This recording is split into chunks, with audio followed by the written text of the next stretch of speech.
आज से हम स्टार्ट कर रहे हैं आपका सिलेबस क्लास 11th के लिए। ठीक है, चैप्टर 1 जो है आपका यूनिट 1 में आपके 2 चैप्टर्स है, जिसका जो चैप्टर 1 हो वो सिर्फ इंट्रोडक्शन है, साइंस का इंट्रोडक्शन है कि साइंस क्या है, फिज़िक्स क्या है और फिज़िक्स का अदर ब्रांचेस से रिलेशन क्या है, एंड कौन कौन से इंडियन साइंटिस्ट हैं और फॉरेन साइंटिस्ट हैं और उनका क्या योगदान है साइंस में। ठीक है, मतलब उन्होंने क्या क्या डिस्कवरीज की हैं, किस किस फील्ड में क्या काम किया है। ठीक है ना। सो वो जो चैप्टर है आपका चैप्टर नंबर 1 जो है वो केवल एक थ्योरेटिकल चैप्टर है, आपका केवल एक इंट्रोडक्शन है। तो जो बेसिक आपका स्टार्ट होता है, यानी कि जो स्टडी आपकी स्टार्ट होती है फिज़िक्स को पढ़ने की क्लास 11 से, वो चैप्टर 2 से होती है। ठीक है, तो आज से हम आपका चैप्टर 2 स्टार्ट कर रहे हैं, यूनिट्स एंड मेजरमेंट। अब जैसे कि इस चैप्टर का नाम है यूनिट्स एंड मेजरमेंट। फ़िज़िक्स की अगर हम बात करें, फ़िज़िक्स हमें पढ़ना है, तो physics most of the portion physics का जो होता है वो कैसा होता है, एनालिटिकल होता है। थ्योरेटिकल कम, एनालिटिकल ज़्यादा होता है। एनालिटिकल का मतलब क्या है, न्यूमेरिकल्स ज़्यादा होता है, न्यूमेरिकल पार्ट ज़्यादा होता है। तो सबसे पहले फ़िज़िक्स को अगर हमें जड़ से समझना है ना, बेस से समझना है, बिल्कुल फाउंडेशन से, तो हमें ये चीज़ क्लियर होनी चाहिए जो लिखी यूनिट्स एंड मेजरमेंट्स। जैसे नाम लिखा हुआ यूनिट एंड मेजरमेंट। तो जब भी हम कोई किसी भी फिज़िकल क्वांटिटी की बात करते हैं, जैसे हम इसको एग्जांपल के फॉर्म में लें, तो अगर हमने पूछा है कि किसी रोड की लेंथ क्या है ना, तो किसी रोड की लेंथ क्या है, तो आप कैसे लिखते हैं लेंथ को? हमने कहा कि ऐसा लिखना है कि आपको लेंथ ऑफ रॉड, सपोज आप किसी रॉड की लेंथ की बात करते हैं, तो आप उस लेंथ को कैसे लिखते हैं? कुछ इस तरीके से, कुछ इस तरीके से लिखते हैं हम, है ना। लेंथ की बात करें या मास की बात करें कि what is the mass of that object, या what is the volume of this bucket. ठीक है, हम किसी भी फिज़िकल क्वांटिटी की बात करें तो हर एक फिज़िकल क्वांटिटी को कैसे एक्सप्रेस किया जाता है, यहाँ 2 चीज़ें होती है। आप देख रहे हो, एक तो है 12 लिखा हुआ है ना। ये जो 12 है ये क्या रिप्रेजेंट करता है? ये 12 रिप्रेजेंट करता है इस फिज़िकल क्वांटिटी का मैग्नीट्यूड। 12 क्या रिप्रेजेंट करता है? फिज़िकल क्वांटिटी का मैग्नीट्यूड। कौन सी फिज़िकल क्वांटिटी? जो लेंथ है। ठीक है, लेंथ की बात कर रहे हैं हम, लेंथ ऑफ ए रॉड है, तो लेंथ का मैग्नीट्यूड बताता है। 12 क्या है? मैग्नीट्यूड है। ओके, और यहाँ जो आप ये देख रहे हो मीटर लिखा हुआ, ये मीटर क्या है? उसकी यूनिट है। यानी हर एक फिज़िकल क्वांटिटी में 2 टर्म होती है, एक तो उसका मैग्नीट्यूड और दूसरा उसका जो पोर्शन होता है वो क्या होता है? यूनिट। यूनिट के फॉर्म में ही हम मेज़र करते हैं किसी फिज़िकल क्वांटिटी को। अगर हम जैसे वॉल्यूम की बात कर रहे हैं, वॉल्यूम आपको लिखना है, तो वॉल्यूम आप अगर ऐसे लिखते हैं कि 23.4 मीटर क्यूब, क्यूबिक मीटर ऐसा भी बोलते हैं, क्यूबिक मीटर या मीटर क्यूब, है ना। तो ये क्या है? 23.4, ये है मैग्नीट्यूड, और ये जो है मीटर क्यूब, ये क्या है? यूनिट है। तो हर एक फिज़िकल क्वांटिटी इसी तरह से रिप्रेजेंट होती है। ठीक है, और एक और चीज़, अगर हम यूनिट को चेंज करते हैं, यूनिट को हमने जैसे चेंज किया का मतलब मीटर है, मीटर की बजाय मुझे लिखना है सेंटीमीटर में, तो 1 metre is equals to 100 centimetre, है ना। तो इसी को मैं सेंटीमीटर में कैसे लिखूँगा? 1200 सेंटीमीटर, 1200 सेंटीमीटर। यहाँ मैग्नीट्यूड भी चेंज हो गया देखिए, और यूनिट भी चेंज होगी। मीन्स अगर यूनिट चेंज होगी तो मैग्नीट्यूड भी चेंज होगा, लेकिन इन दोनों का जो प्रोडक्ट है वो क्या रहेगा? सेम रहेगा। मतलब हम 12 मीटर कहें या 1200 सेंटीमीटर कहें, एक ही बात होती है। सही है, 100 centimetre is equal to 1 metre होता है। तो हम 12 मीटर बोलें या 1200 सेंटीमीटर बोलें, बात एक ही होती है। मतलब हमने क्या कहा, अगर आपकी यूनिट चेंज हुई है किसी फिजिकल क्वांटिटी की, तो मैग्नीट्यूड भी क्या होगा? चेंज होगा। लेकिन मैग्नीट्यूड और यूनिट जो है, इनका जो प्रोडक्ट है वो कैसा रहेगा? सेम। यानी 12 metre is equal to 1200 centimetre. इसको अगर मुझे मिलीमीटर में कन्वर्ट करना है तो हम मिलीमीटर में कन्वर्ट कर सकते हैं। ठीक है ना। 10 मिलीमीटर का 1 सेंटीमीटर होता है, इसमें इंटू 10 हम कर देंगे तो 12,000 मिलीमीटर हो जाएगा। समझ में आया? तो लेंथ की यूनिट डिफरेंट यूनिट हो सकती है, मीटर है, सेंटीमीटर है, मिलीमीटर है। तो किसी भी, हमने क्या समझा यहाँ से कि किसी भी फिजिकल क्वांटिटी को एक्सप्रेस करने के लिए आपको 2 चीज़ों की ज़रूरत होती है, एक है मैग्नीट्यूड और दूसरा क्या है? यूनिट। आज से आप भी ये आदत बना लीजिएगा कि जब भी आप कोई फिजिकल क्वांटिटी को लिखते हैं तो साथ में यूनिट ज़रूर लिखा कीजिए। कई बार आपको टोका होगा, फैकल्टीज़ ने, टीचर्स ने आपके टोका होगा कि बेटा आप आंसर निकाल के ले आए न्यूमेरिकल में, लेकिन आपने लास्ट में जाके यूनिट नहीं लिखी। है ना। जैसे सपोज आपको आंसर निकालना था एरिया, तो आपने एरिया सॉल्यूशन निकाल दिया, एरिया लिख दिया, लेकिन एरिया जो लिखा है सिर्फ मैग्नीट्यूड लिखा है, उसके साथ यूनिट नहीं लिखी। तो हर फिजिकल क्वांटिटी के साथ यूनिट का होना ज़रूरी होता है। कई सारी फिजिकल क्वांटिटी ऐसी होती है जो यूनिटलेस होती है, हम आगे समझेंगे कि जिनकी कोई यूनिट नहीं होती है वो कैसे, क्या आगे अपन समझेंगे इसके बाद जैसे आता जाएगा। तो यहाँ आपने क्या समझा कि इस फिजिकल क्वांटिटी में, हर फिजिकल क्वांटिटी को एक्सप्रेस करने के लिए आपको दो चीज़ों की ज़रूरत है ना। फिजिकल क्वांटिटी का मीनिंग तो आप समझ ही गए कि फिजिकल क्वांटिटी क्या होती है। ओके, अब ये फिजिकल क्वांटिटी जैसे हमने कहा लेंथ है, वॉल्यूम है, एरिया है, मास है, टेम्परेचर हो गया, ठीक है, एरिया हो गया, और वेलोसिटी है, स्पीड, एक्सेलरेशन, मोमेंटम, फोर्स, कई सारी फिजिकल क्वांटिटीज़ है ना। डेली लाइफ में हम बहुत कुछ मेज़र करते हैं, तो किसी को भी मेज़र करने के लिए हमें फिजिकल क्वांटिटी की नीड होती है। तो अब थोड़ा सा हम ये समझें कि ये तो आपकी हो गई कि फिजिकल क्वांटिटी और यूनिट की बात हो गई कि यूनिट क्या है, किसी फिजिकल क्वांटिटी को मेज़र करने का एक बेस है, उसी को हम यूनिट कहते हैं, है ना।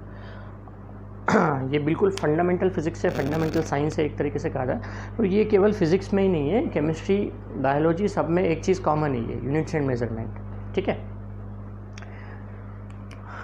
अब ये जो यूनिट क्वांटिटी होती है, फिजिकल क्वांटिटी, अब ये फिजिकल क्वांटिटी कितने टाइप की होती है, हम कहते हैं फिजिकल क्वांटिटी, कितने टाइप की फिजिकल क्वांटिटी होती है।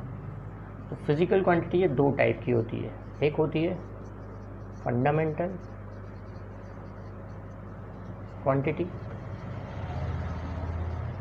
और दूसरी होती हैं derived quantities. Fundamental quantity and derived quantity. Fundamental quantity क्या है, फंडामेंटल का मीनिंग ही क्या है कि जो पहले से है ना, जो पहले से है, जिसको मतलब जिसका कहीं से किसी दूसरी चीज़ से इवैल्यूएशन नहीं हुआ है, उसी को हम क्या कहेंगे, फंडामेंटल कहेंगे। जैसे हमने कहा कि लेंथ की हम बात कर रहे थे, क्या लेंथ का कोई फार्मूला होता है, लेंथ को मेज़र करने का कोई फार्मूला होता है। जैसे कि एरिया को मेज़र करने का फार्मूला होता है लेंथ इंटू ब्रेथ, एरिया का फार्मूला है। वॉल्यूम का भी फार्मूला होता है length into breadth into height, है ना। तो जैसे ये एरिया का फार्मूला है, वॉल्यूम का एक फार्मूला है, फोर्स का एक फार्मूला होता है, मास इंटू एक्सेलरेशन, ठीक है। तो लेकिन क्या लेंथ का कोई फार्मूला होता है, नहीं, लेंथ का कोई फार्मूला नहीं होता। Length is just measurement of the extension of an object, है ना, कि वो ऑब्जेक्ट कितना एक्सटेंडेड है लीनियरली, है ना, उसी को हम क्या कहते हैं, लेंथ कहते हैं। तो लेंथ का कोई फार्मूला नहीं है, length is itself a physical quantity. तो ऐसी क्वांटिटीज़ को हम क्या कहते हैं, फंडामेंटल क्वांटिटी। डिराइव्ड क्वांटिटी वो मतलब जो फंडामेंटल क्वांटिटी से बनती है, उसको आप क्या कहते हो, डिराइव्ड क्वांटिटी। जैसे कि मैंने कहा फोर्स, तो फोर्स का फार्मूला होता है, फोर्स किससे मिलके बना, मास और एक्सेलरेशन से मिलके बना। एक्सेलरेशन किससे मिलके बना, velocity, rate of change of velocity, velocity और टाइम से मिलके बना, है ना। तो उनको आप क्या कहोगे, डिराइव्ड क्वांटिटी। जो फंडामेंटल क्वांटिटी से मिलके बनी होती है उनको आपको बोलते हो डिराइव्ड क्वांटिटी। तो how many types of fundamental quantities are there, number 1 mass. Mass का कोई फॉर्मूला नहीं होता, mass is itself a quantity, physical quantity, ठीक है ना। मास क्या है, फंडामेंटल क्वांटिटी है। और हर फंडामेंटल, ये तो क्वांटिटी होगी आपकी फंडामेंटल क्वांटिटी, और उसकी यूनिट क्या है, जो फंडामेंटल क्वांटिटी की यूनिट होती है आप उसको बोलते हो फंडामेंटल यूनिट। फंडामेंटल क्वांटिटी जैसे कि मास क्या है, फंडामेंटल क्वांटिटी, मास की जो यूनिट है, मास की यूनिट क्या है, किलोग्राम, ठीक है। और सिंबल क्या है, केजी, आप उसको लिखते हो केजी। तो ये जो किलोग्राम है इसको क्या बोलोगे आप, फंडामेंटल यूनिट। फंडामेंटल यूनिट मतलब यूनिट्स ऑफ फंडामेंटल क्वांटिटी, ठीक। तो मास, लेंथ, लेंथ की यूनिट होती है मीटर, सिंबल क्या है, एम, ठीक है, ये इस यूनिट का सिंबल है। जैसे किलोग्राम, ऐसे थर्ड, मास, लेंथ, टाइम, टाइम की यूनिट क्या है, सेकंड, सिंबल क्या होता है, एस। टेम्परेचर, ये भी फंडामेंटल यूनिट है, टेम्परेचर की यूनिट होती है केल्विन, इसका सिंबल होता है कैपिटल के, कैपिटल के। And quantity of matter, quantity of matter, इसकी यूनिट होती है मोल, और सिंबल होता है MOL, क्वांटिटी ऑफ मैटर कि कितना मैटर प्रेजेंट है किसी भी एलिमेंट में, ठीक है, उससे आप क्या कहोगे, quantity of matter. And electric current भी फंडामेंटल क्वांटिटी में लिया जाता है इलेक्ट्रिक करंट को, जिसकी यूनिट क्या होती है, एम्पियर। सिंबल क्या यूज़ करते हैं हम, इन। तो there are 7 types of fundamental quantities, और जो 7th है वो होता है ल्यूमिनस इंटेंसिटी। ल्यूमिनस इंटेंसिटी जिसकी यूनिट होती है कैंडेला, जिसको लिखते हैं CD, सिंबल के फॉर्म में लिखते हैं CD। सातों के बारे में बात करें, मास को आपको पता है कि मास क्या होता है, लेंथ भी आपको मालूम है क्या होती है, टाइम भी आपको पता है क्या होता है, टेम्परेचर भी पता है कि टेम्परेचर क्या है, टेम्परेचर मेजरमेंट है ना, हीट का मेजरमेंट है, उसी को आप टेम्परेचर कहते हैं। एंड फिर क्वांटिटी ऑफ मैटर, ये भी आपको पता है कि किसी एलिमेंट में कितना मैटर प्रेजेंट है, मोल के फॉर्म में, जिसको हम समझते हैं, केमिस्ट्री में 9th क्लास में आपने पढ़ा होगा। और इलेक्ट्रिक करंट क्लास 10th में आपने पढ़ा है। तो लेकिन आप बोलोगे कि इलेक्ट्रिक करंट तो होता है rate of flow of charge, Q/T, ये आपने क्लास 10th में पढ़ के आए हो इलेक्ट्रिक करंट, तो फिर उसको फंडामेंटल क्वांटिटी के फॉर्म में हम क्यों लेते हैं, ठीक है। तो इलेक्ट्रिक करंट को फंडामेंटल क्वांटिटी के फॉर्म में हम इसलिए लेते हैं कि ये है actually rate of flow of charge. और अगर आपने बहुत ध्यान से पढ़ा है अगर क्लास 10th, तो आपको बताया गया था कि चार्ज क्या है, चार्ज क्या है, इलेक्ट्रिक चार्ज, ये एक फंडामेंटल क्वांटिटी होती है। हमने कहा चार्ज को किससे कंपेयर करते हैं आप, मास से कंपेयर करते हैं, क्योंकि charge is nothing but an electron, है ना। ये एक फंडामेंटल यानी एक बेसिक एलिमेंट है, ठीक है, एक बेसिक एलिमेंट है मटेरियल का, इसीलिए इलेक्ट्रिक करंट को क्या लिया जाता है, फंडामेंटल क्वांटिटी लिया जाता है।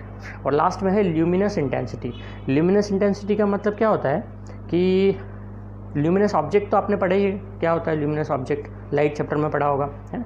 ल्यूमिनस ऑब्जेक्ट मतलब जो लाइट इमिट करते हैं, उन्हीं को हम ल्यूमिनस ऑब्जेक्ट कहते हैं। ल्यूमिनस इंटेंसिटी का मतलब है कि उस ऑब्जेक्ट से जो लाइट निकल रही है उसकी इंटेंसिटी क्या है। जैसे कि मैं इसको एग्जांपल के फॉर्म में बताऊं तो एक 80 वाट का बल्ब हो गया और एक 20 वाट का बल्ब हो गया, किसकी इंटेंसिटी ज़्यादा होगी लाइट की, 80 वाट के बल्ब की, क्योंकि उससे निकलने वाला जो लाइट है उसकी इंटेंसिटी क्या है, ज़्यादा है, अब उससे ज़्यादा अमाउंट ऑफ लाइट निकल रही है। तो ल्यूमिनस इंटेंसिटी का मतलब क्या है, लाइट जिस फॉर्म में निकल रही है किसी ऑब्जेक्ट से उसकी इंटेंसिटी, ठीक है, तीव्रता क्या है, वो कितना ज़्यादा इंटेंस है, ओके, उसे क्या कहते हो आप, ल्यूमिनस इंटेंसिटी। तो there are 7 types of fundamental quantities, okay, and all other quantities except this 7 are derived quantities. Derive quantities के अगर हम एग्जाम्पल लें, एग्जाम्पल बहुत सारी डिराइव क्वांटिटीज़ है वैसे तो क्या हो गई, जैसे वेलोसिटी, ठीक है, speed, acceleration, force, volume,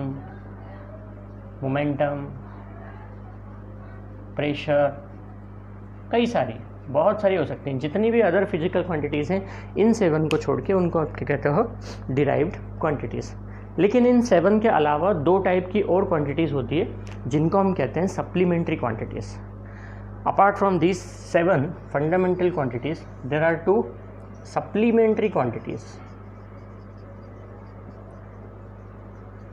supplementary quantity 2 type की होती है सप्लीमेंट्री क्वांटिटी। एक होती है एंगल, जिसकी यूनिट होती है रेडियन। एंगल की यूनिट क्या होती है, रेडियन, डिग्री नहीं होती बेटा। अभी तक आप लोग जैसे मैथमेटिक्स में आपने पढ़ा है, कोई भी एंगल से ट्रिग्नोमेट्री में काफ़ी सारा आपने पढ़ा है, sine theta, cos theta, tan theta, तो आप डिग्री में मेज़र करते थे थीटा को, एंगल को काहे में मेज़र करते थे, डिग्री में, 30 degree, 40 degree, 50 degree. But degree is not the standard unit of angle, standard unit of angle is radian. अब मैं आगे आपको बताऊंगा भी सही कि डिग्री और रेडियन में क्या रिलेशन होता है। शायद आपको क्लास 10th में मैथमेटिक्स ट्रिग्नोमेट्री पढ़ा हो तो बताया गया हो, नहीं बताया गया होगा तो मैं आगे इसको डिस्कस करूंगा अभी।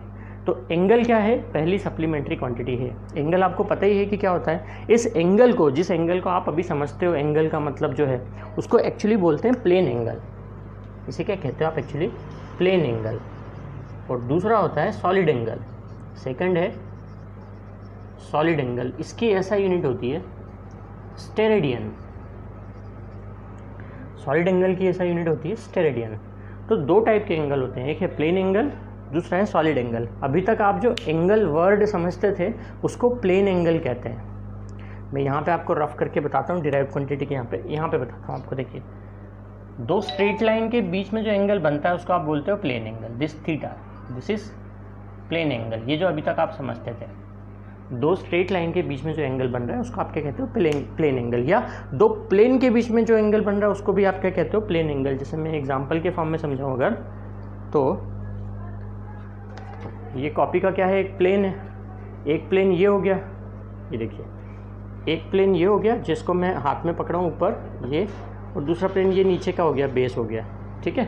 अब आप ये देख सकते हैं कि इन दोनों प्लेन के बीच में भी एक एंगल फॉर्म हो रहा है, यहाँ से ये जो एंगल फॉर्म हो रहा है, ये देखिए जैसे अभी 0 डिग्री एंगल, अब ये एंगल बढ़ता गया, एंगल बढ़ता जा रहा है और एंगल बढ़ गया, ठीक है, अप्रॉक्सीमेटली 90 डिग्री हो गया, फिर ये ग्रेटर देन 90 डिग्री होता गया और फिर ये क्या हो जाएगा, 180 डिग्री हो जाएगा, और अगर मैं पूरा घुमा दूंगा तो 360 डिग्री हो जाएगा, है ना।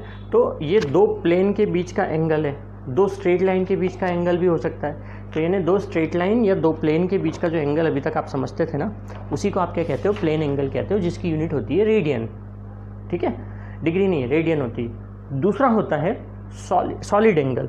तो ये सॉलिड एंगल क्या चीज़ है, अभी तक आपने सिर्फ एंगल समझा है, प्लेन एंगल क्या होता है, सॉलिड एंगल क्या होता है वो समझिए। सॉलिड एंगल का सबसे बढ़िया एग्जांपल जो है देने का, जो मैं देता हूँ हर बार स्टूडेंट्स को, जिससे बहुत जल्दी समझ में आ जाता है कि सॉलिड एंगल का मीनिंग क्या है। आइसक्रीम का कोन देखा ना आपने, आइसक्रीम का कोन कैसा होता है,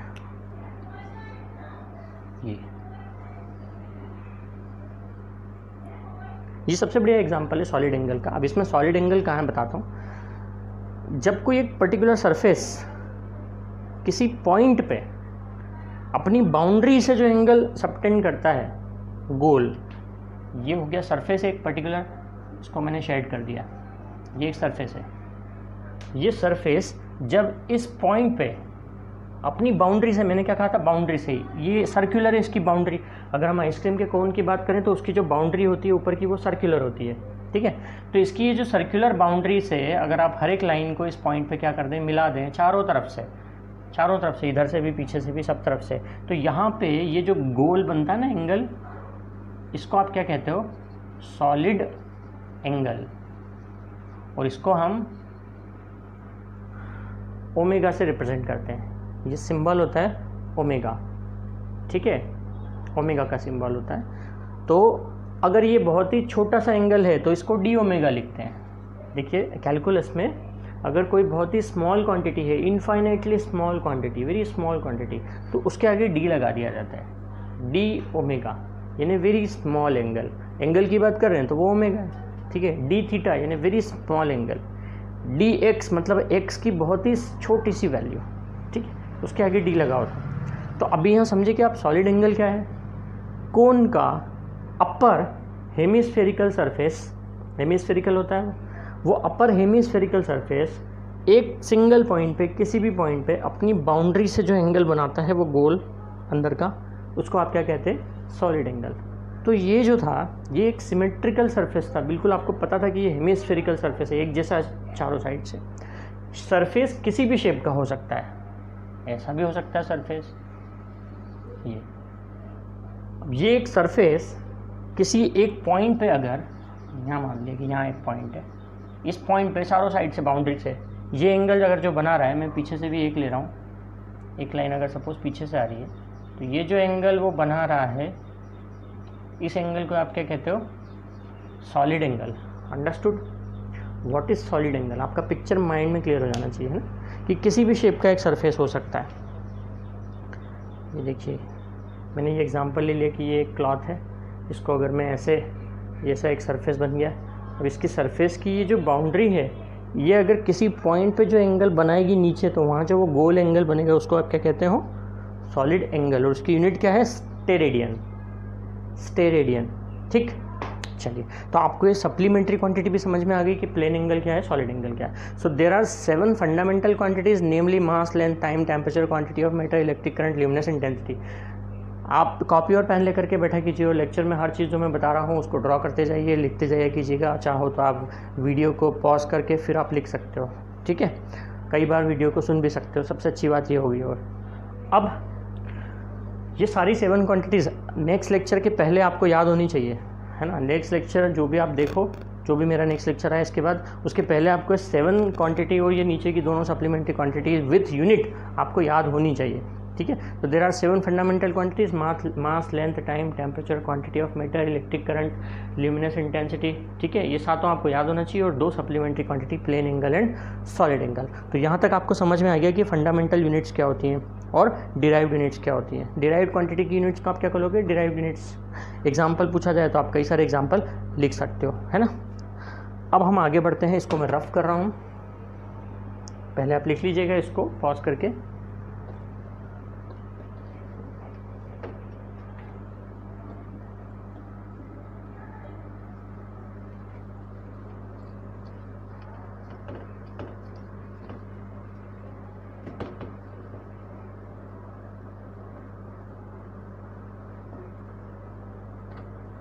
अब हम पढ़ते हैं कि सिस्टम ऑफ यूनिट्स क्या है। जैसे मैंने आपको बताया ना, लेंथ को आप मीटर में भी मेज़र करते हो, सेंटीमीटर में भी, किलोमीटर में भी, मिलीमीटर में भी, है ना।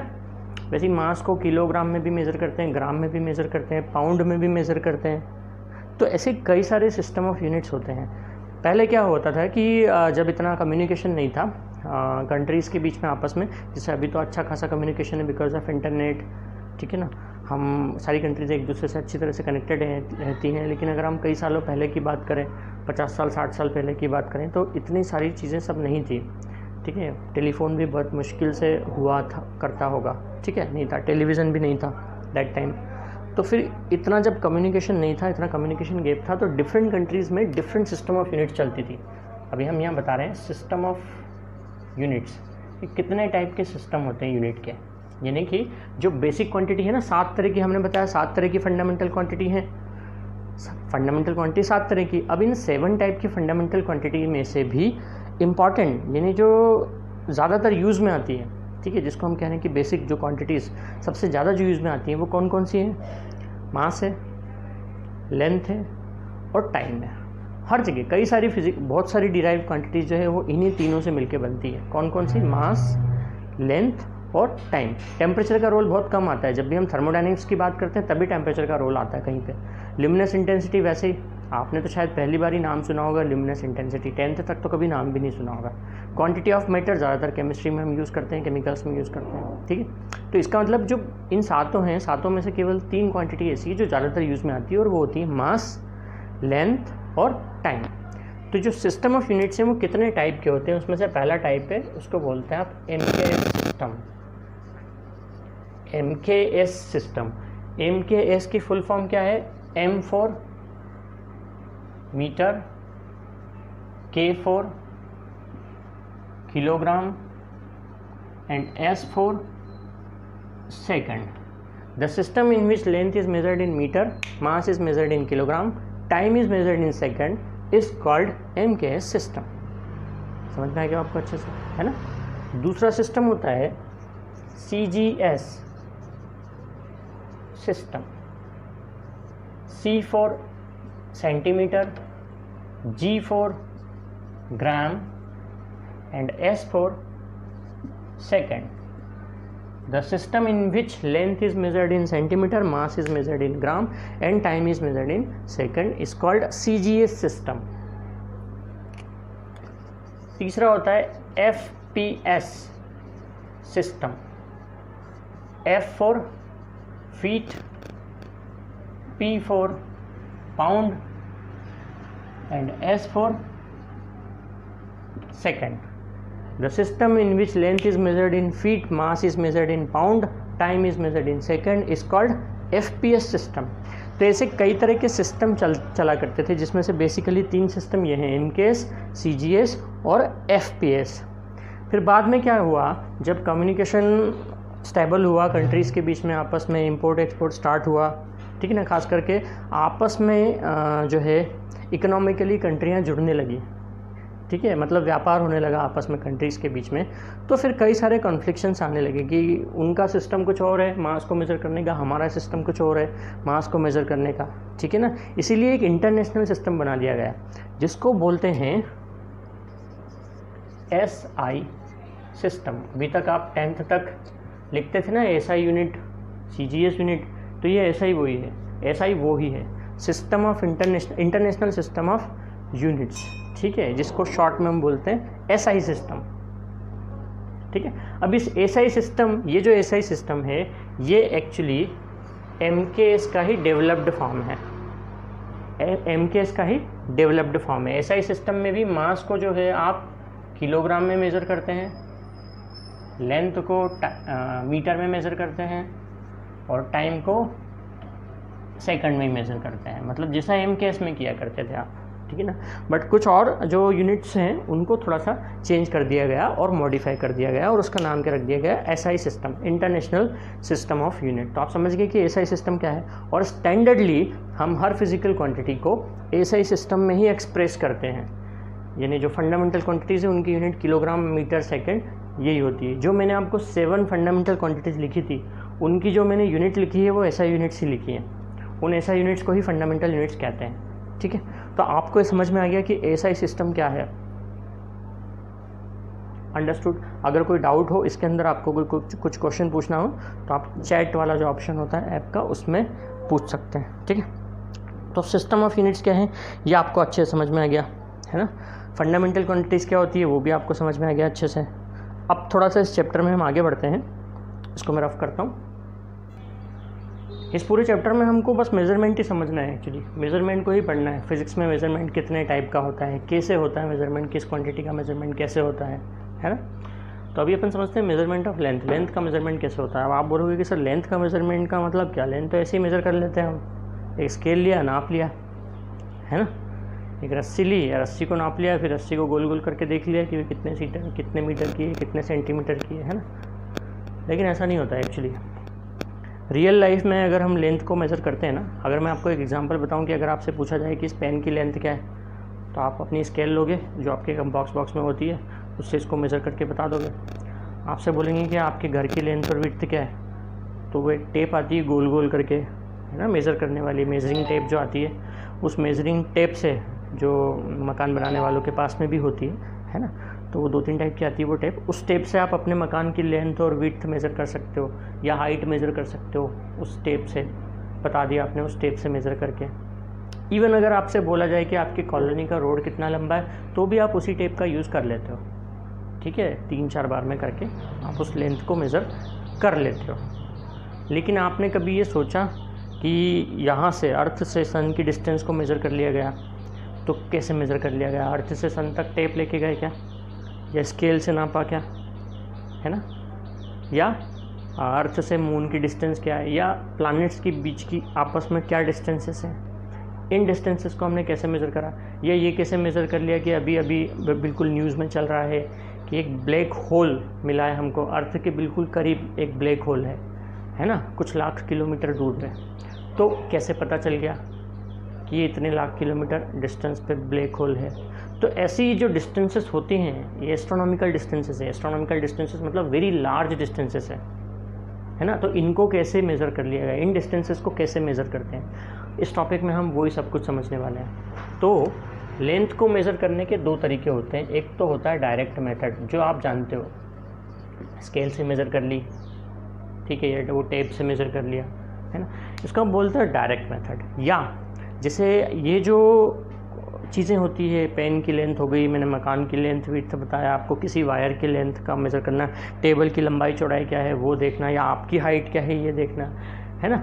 ये जो लेंथ्स आती हैं ये मिडिल में आती है। एक जो बहुत ज़्यादा वेरी लार्ज मैंने बताया, प्लैनेट्स के बीच का डिस्टेंस, सन से अर्थ का डिस्टेंस, ये बहुत ज़्यादा लार्ज स्केल पे आती है। और एक और होती है जो बहुत ही छोटे डिस्टेंस, छोटे मेज़र पे आती है, छोटे स्केल पे होती है। कैसी कि एक स्क्रू की लेंथ कितनी है, एक स्क्रू की विड्थ कितनी है, पतला सा स्क्रू, या ये वायर है, इस वायर की विड्थ कितनी है ना, बहुत छोटी सी क्वांटिटी है ये। या अगर हमने कह लिया कि एक एटम की साइज़ क्या है, एटम और भी छोटा, बहुत छोटा, माइक्रोस्कोप से भी नहीं देख सकते, है ना, बहुत ज़्यादा हाई पावर माइक्रोस्कोप्स लगते हैं, तो उस एटम की साइज़ क्या है, उस न्यूक्लियस की साइज़ क्या है, ये ऐसी बहुत छोटे लेवल की जो क्या बोलते हैं लेंस हैं, ठीक है। तो इन सारी लेंस को आप क्या बोलते हैं, जिस मेथड से आप मेज़र करते हो उसका आप बोलते हो डायरेक्ट मेथड, क्योंकि इसके लिए आप किसी न किसी इंस्ट्रूमेंट का यूज़ करते हो, जैसे वो जो टेप है वो, या वो जो स्केल है, ठीक है, या माइक्रोस्कोप है, ठीक है। तो आप किसी न किसी इंस्ट्रूमेंट का यूज़ करते हो इन सबको मेज़र करने के लिए। तो जिस लेंथ को मेज़र करने के लिए आपको किसी इंस्ट्रूमेंट का यूज़ करना पड़े, आप उसको क्या कहते हो, डायरेक्ट मेथड कहते हो। मैंने आपको एग्जांपल्स बताया डायरेक्ट मेथड के, है ना, क्या है एग्जांपल्स। तो अब मैं कुछ ये भी चीज़ें बताता हूँ, जैसे कि एक होती है आपकी मीटर स्केल।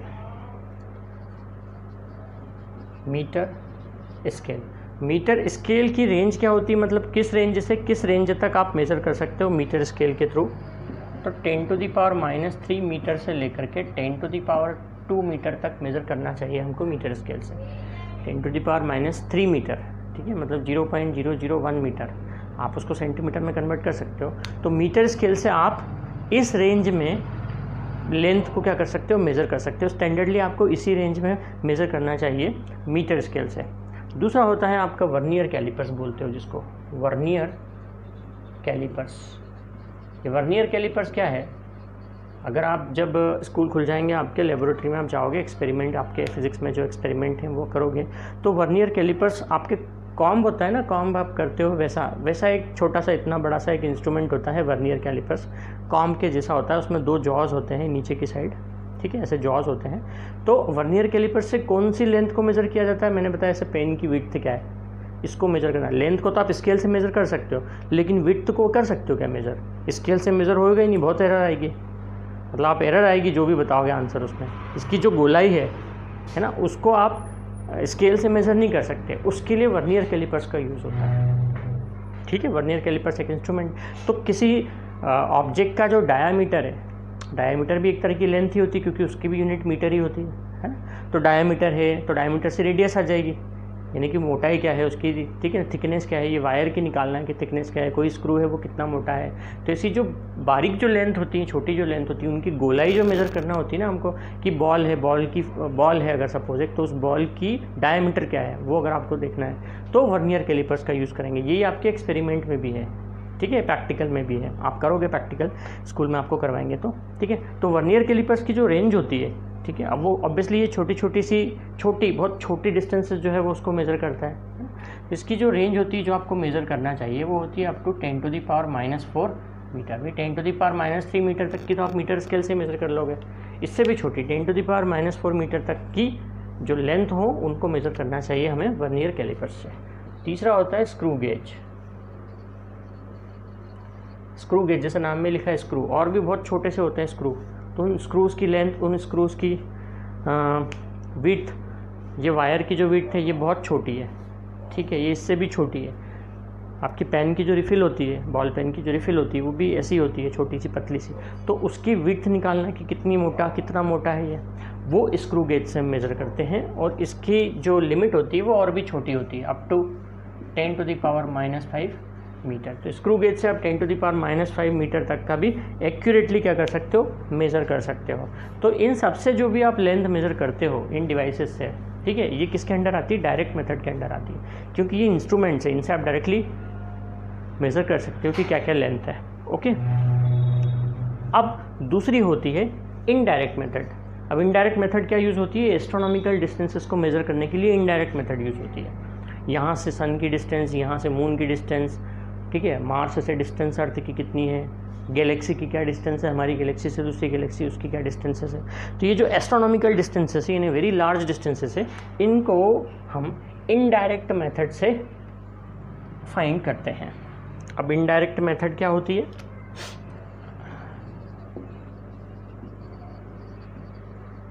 उसमें एक ही मेथड है जो आपके सिलेबस में अभी है, उसको बोलते हैं पैरेलैक्स मेथड।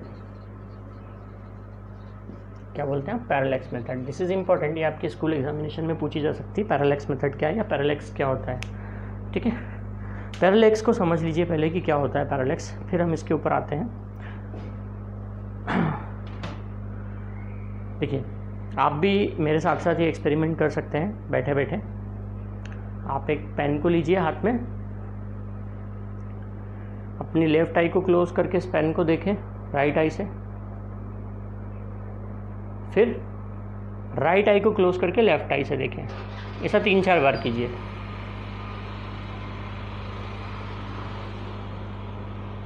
क्या समझ में आया आपको?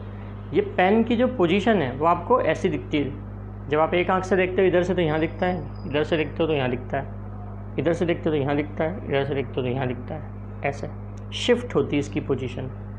दोनों आँखों से जब आप अलग अलग देखते हो ना तो इस पेन की पोजीशन क्या होती है, शिफ्ट होती है ना शिफ्ट। ठीक है, एक एक करके दोनों आँखों से देख रहे हो आप, एक को बंद करके दूसरी से देख रहे हो। ठीक है, तो इस पेन की पोजीशन क्या हो रही है, शिफ्ट हो रही है। इस पेन की जो पोजीशन शिफ्ट हो रही है ना वो इक्वल है आपकी जो दोनों आईज है उनके बीच की डिस्टेंस के। अब ये जो डिस्टेंस है ना, ये जो पोजीशन आपको शिफ्ट होती हुई दिख रही है, मैंने क्या बोला कि ये किसके इक्वल है, आपकी आईज के बीच के डिस्टेंस के इक्वल है।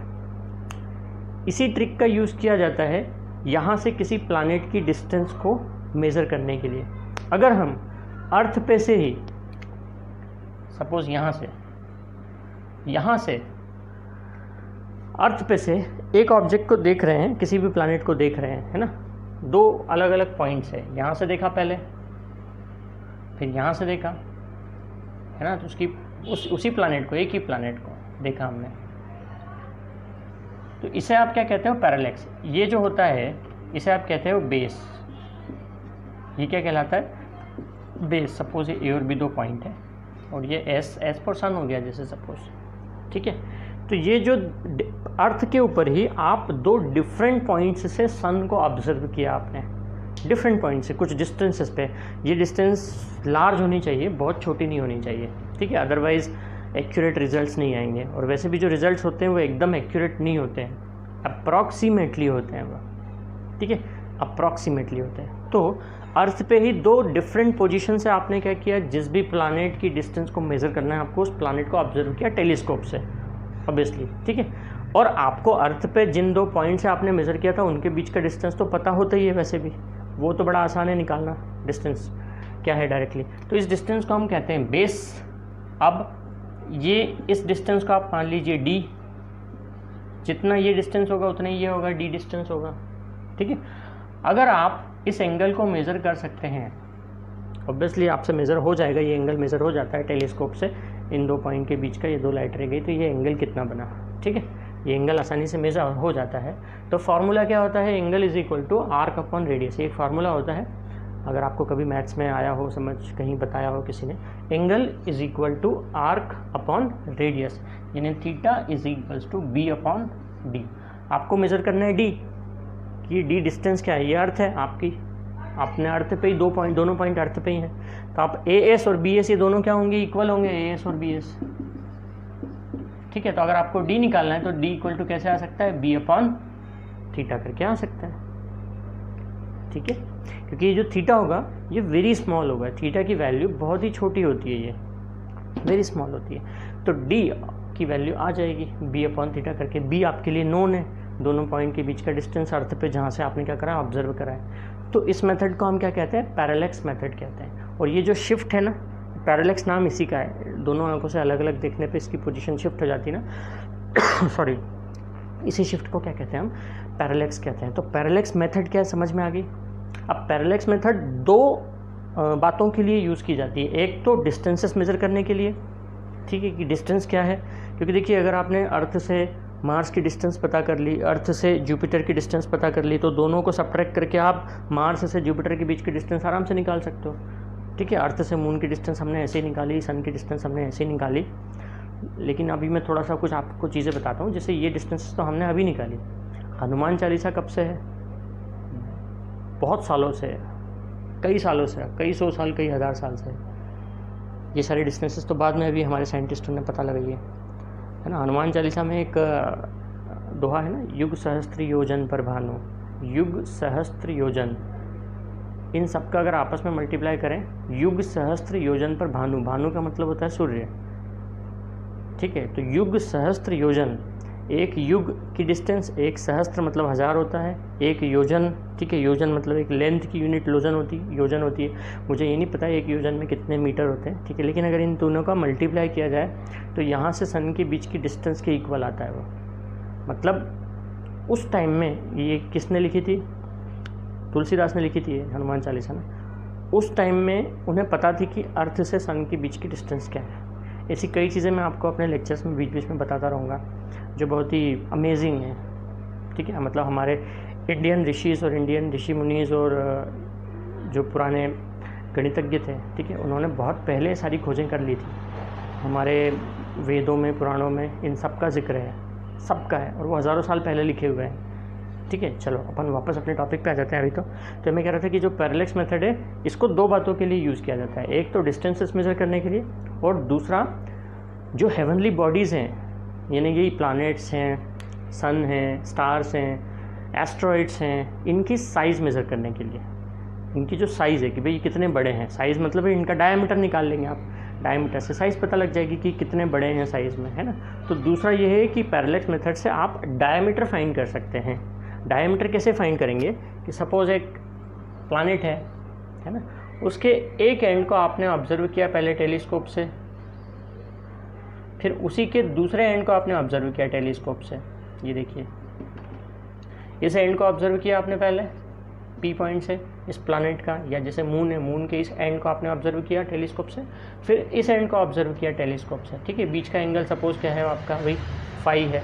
अब आपने डिस्टेंस तो पैरेलैक्स मेथड से पहले ही फाइंड कर लिए, डी तो आपने पहले ही फाइंड कर ली।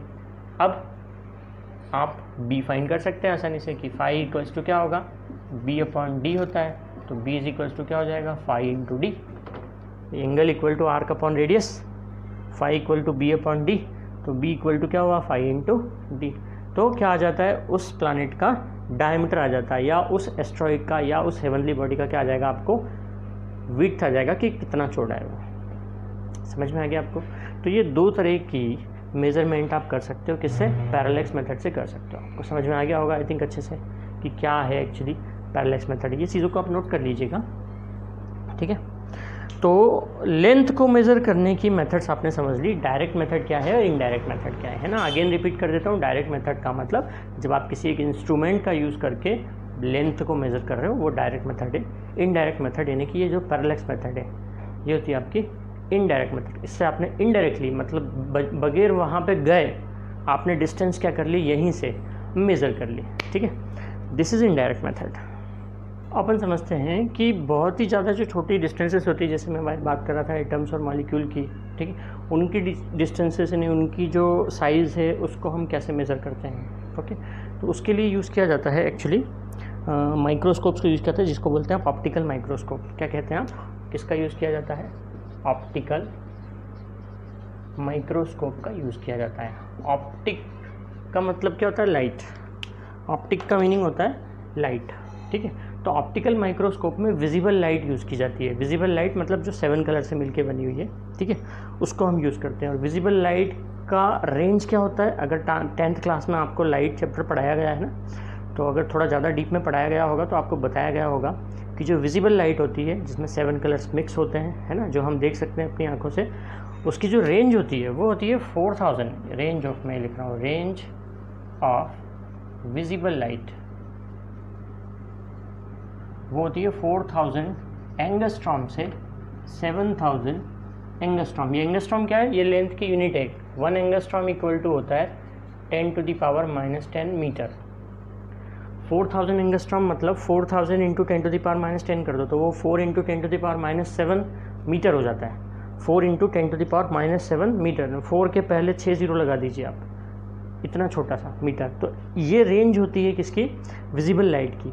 ऑप्टिकल माइक्रोस्कोप में विजिबल लाइट का यूज़ करते हैं, मतलब इस रेंज का हम यूज़ कर रहे हैं। तो एक्चुअली जो लेंथ को यानी कि जो साइज़ है हम मेज़र कर सकते हैं, वो 4 इंटू 10⁻⁷ करोगे आप, इसको इंटू 10⁻⁻10 करोगे तो ये हो जाएगा 4 इंटू 10⁻⁷ मीटर, है ना। इसको मीटर में कन्वर्ट करेंगे तो ऐसे ही हो जाएगा, बिकॉज 10⁻³ इंटू 10⁻⁻10 यानी 4 into 10⁻⁻7 metre to 7 into 10⁻⁻7 metre.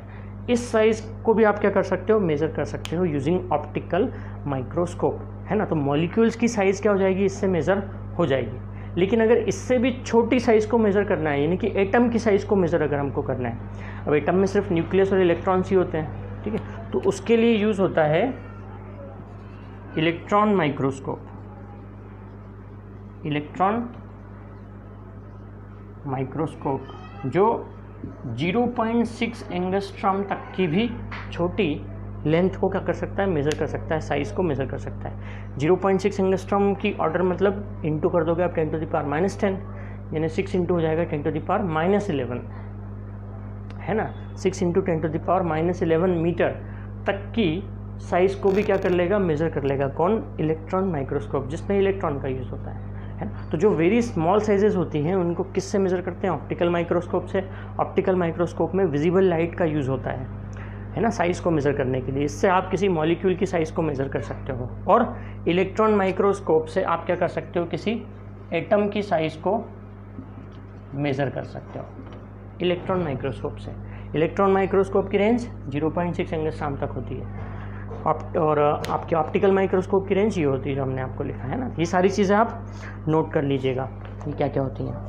अब लेंथ की कुछ और भी यूनिट्स होती हैं, ये मीटर, सेंटीमीटर, किलोमीटर, इन सब के अलावा भी लेंथ की कुछ यूनिट्स होती हैं, स्पेसिफिकली छोटी और बड़ी यूनिट्स, है ना। तो वो मैं आपको लिख देता हूँ, आप नोट कर लीजिएगा क्या क्या यूनिट होती है। इसे मैं रफ कर रहा हूँ, जो हमारे आगे फर्दर काम में आएगी, मेजरमेंट के काम में आएगी, न्यूमेरिकल्स में काम आएंगी, ठीक है। न्यूमेरिकल सॉल्व करेंगे तो कुछ यूनिट्स हैं, क्या क्या यूनिट्स हैं वो देखिए। एक है 1 फर्मी, तो जिसको 1 फर्मी, फर्मी साइंटिस्ट का सरनेम है एक, जो कि इक्वल टू होता है 10⁻⁻15 मीटर के। ये 1 एंगस्ट्रॉम, जो भी मैंने यूज़ किया, एंगस्ट्रॉम, स्पेलिंग यहाँ लिख देता हूँ, एंगस्ट्रॉम। 1 एंगस्ट्रॉम होता है 10⁻⁻10 मीटर। 1 AU, AU का मतलब क्या होता है? Astronomical unit, astronomical unit 1 AU। 1 AU किसके इक्वल होता है? यहाँ से अर्थ से सन के बीच की जो डिस्टेंस है ना, उसको बोलते हैं 1 AU, यानी 1 एस्ट्रोनॉमिकल यूनिट। ब्रैकेट में लिख लीजिएगा ये क्या है actually, average distance of sun from earth, average distance of sun from earth, और ये इक्वल टू होती है 1 AU इक्वल टू होता है 1.496 इंटू 10⁻11 मीटर। अब 1 लाइट ईयर, लाइट ईयर इसको LY भी लिखते हैं, LY लाइट ईयर को। लाइट ईयर का मतलब क्या है? लाइट एक साल में जितनी डिस्टेंस ट्रेवल करती है उसको बोलते हैं 1 लाइट ईयर। लाइट एक सेकंड में कितनी डिस्टेंस ट्रेवल करती है? 3 इंटू 10⁸ मीटर पर सेकंड। लाइट की स्पीड होती है, एक सेकंड में 3 इंटू 10⁸ मीटर ट्रेवल करती है। तो एक साल में जितना डिस्टेंस ट्रेवल करती है लाइट, उसको बोलते हैं 1 लाइट ईयर। जो कैलकुलेशन के बाद वैल्यू आती है 9.46 इंटू 10⁻15 मीटर। एक होता है 1 पारसेक। 1 पारसेक, पारसेक का मतलब क्या होता है यहाँ पे लिख देता हूँ मैं, distance at which average radius of earth, distance at which average radius of earth orbit subtend an angle of 1 arc second। वो डिस्टेंस जिसमें distance at which average radius of earth orbit, earth के orbit की average जो radius है वो, अर्थ का orbit किसके around? Obviously सन के अराउंड। मैं इसको डायग्राम बना के समझाता हूँ आपको पारसेक का मीनिंग क्या होता है। इसकी वैल्यू पहले लिख लीजिए आप, क्या होती है। 1 पारसेक की वैल्यू होती है 3.08 इंटू 10⁻16 मीटर। 3.08 into 10⁻16 metre. मैं इसको एक डायग्राम बना के समझाता हूँ आपको पारसेक का मतलब क्या है। ये सन के अराउंड, ये सन है, इसके अराउंड अर्थ इस इलिप्टिकल पाथ पे मूव करती है, ठीक है, सर्कुलर पाथ पे नहीं करती, इलिप्टिकल पाथ पे मूव करती है। सपोज यहाँ है आपकी अर्थ, ये है सन, तो ये सन से अर्थ की जो डिस्टेंस है वो फिक्स नहीं होती है, वो वेरी करती है, चेंज होती है, एक बार मैक्सिमम फिर मिनिमम है, क्योंकि इलिप्टिकल पाथ पे मूव कर रहा है। तो ये इन दोनों के बीच का जो डिस्टेंस है, एवरेज डिस्टेंस है। अब अर्थ ऐसे मूव कर रही है तो ये एक आर्क बनाएगी अर्थ। सपोज अर्थ यहाँ से यहाँ पे आ गई, पी से क्यू पे आ गई मूव करते करते सन के अराउंड, तो ये इसने क्या बनाया, एक आर्क बनाया। अगर ये आर्क इस सन पे 1 सेकेंड का एंगल बनाती है, 1 सेकेंड, अब सेकेंड समझते हो कि नहीं आप, देखो 60 सेकंड का होता है 1 मिनट, 60 मिनट का होता है 1 डिग्री। जो डिग्री पढ़ते हो ना आप, एक डिग्री में कितने होते हैं? 60 मिनट होते हैं, और 1 मिनट में 60 सेकंड्स होते हैं, यानी 1 डिग्री में कितने सेकंड हो जाएंगे? 3600 सेकंड। तो एक सेकंड मतलब 1/60 मिनट। ये मिनट, सेकंड, डिग्री, ये एंगल की यूनिट्स हैं, जो एंगल बनता है। डिग्री तो अभी तक आप समझते थे, ठीक है। 1 डिग्री मतलब 60 सेकंड, 60 मिनट। 1 मिनट मतलब 60 सेकंड, मतलब बहुत ही छोटा एंगल, बहुत छोटा एंगल। 1 डिग्री का 3600th पार्ट, इतना छोटा। तो पारसेक क्या लिख रहे हैं हम? वो डिस्टेंस जिस पे एवरेज रेडियस ऑफ अर्थ की जो एवरेज रेडियस है वो 1 सेकेंड का क्या एंगल सबटेंड करे सेंटर पे, उस डिस्टेंस को आप क्या करते हो? और वो डिस्टेंस कितनी आ रही है? 3 वो डिस्टेंस भी इतनी बड़ी आ रही है, पता है? 3.08 × 10⁻16 मीटर। क्यों? क्योंकि ये डिस्टेंस बहुत ज़्यादा लार्ज है सन से अर्थ की, बहुत ज़्यादा बड़ी है। तो ये 1 सेकेंड का भी अगर एंगल सबटेंड करती है तो वो इतनी डिस्टेंस कवर कर लेती है, ठीक है। आगे समझ में आपको? तो ये कुछ बेसिक मैंने आपको यूनिट्स बताई, लेंथ की यूनिट्स क्या क्या हैं, आगे आपके बहुत काम में आने वाली चीज़ें हैं ये, ठीक है। नेक्स्ट लेक्चर में हम डिस्कस करेंगे डायमेंशंस को लेंगे। अब सबसे इम्पॉर्टेंट टॉपिक जो आपके इस यूनिट्स एंड मेजरमेंट का, जो अब मैं आगे पढ़ाने वाला हूँ, क्योंकि ये अभी तक केवल आपने बेसिक चीज़ें पढ़ी थी क्या होती है, ठीक है। अब जो मैं आगे आपको पढ़ाऊंगा नेक्स्ट लेक्चर में, जिसमें हम डायमेंशन स्टार्ट करेंगे, वो इम्पॉर्टेंट है डायमेंशन। ये डायमेंशन पार्ट पे से ही जेईई में भी क्वेश्चन आते हैं और आपके स्कूल एग्जामिनेशन में भी क्वेश्चन आते हैं। डायमेंशन में से ही आते हैं ज़्यादातर क्वेश्चन, जो भी आते हैं इस चैप्टर में से वो डायमेंशन में से ही क्वेश्चन आते हैं। तो हम पढ़ेंगे आगे की डायमेंशंस क्या होती है फिजिकल क्वान्टिटीज़ की, ठीक है, और उस पर based question numericals. Okay, thank you.